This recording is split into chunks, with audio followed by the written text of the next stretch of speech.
my part, there are so many where to start. Um, well, for example, forms, an important point just is context. Bear in mind that the person who's marking your form is likely to have a substantial amount of forms to mark. A number of things flow from that. An easy one first, avoid spelling mistakes. Please avoid typos.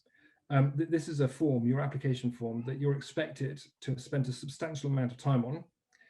And if you can't produce something which has no spelling mistakes, it is likely to reflect very badly on your application. In addition, do try and avoid obvious substantive mistakes. One example I can give you is, I remember reading a form a few years ago where in the bit of the form where the candidate is asked to state why are you applying to Guildhall Chambers, the candidate's answer started something like, I've always wanted to join 2 Temple Gardens because of X, Y, Z.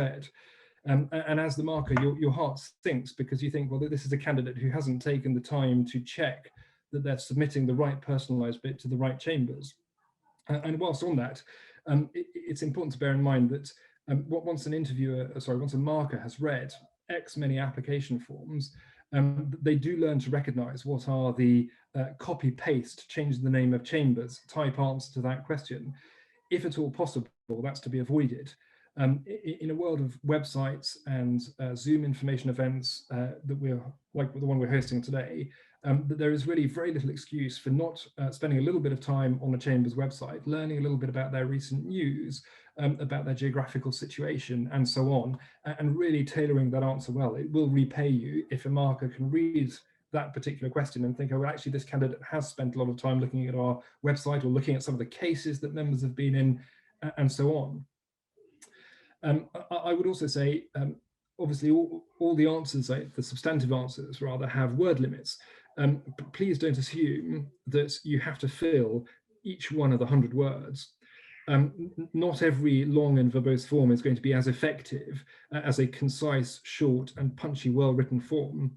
In each case, it's a question of getting across evidence of your own abilities, whether it's oral skills or written skills or your intelligence. Above all, answer the question. So, for example, Chambers has a question which requires you to comment on a recent development in crime or PI and clinical negligence. Please make sure you answer it. Now, having said all of that, what we look for, of course, in these forms is evidence of your oral communication skills. So, for example, don't simply write, I'm an amazing person at moots.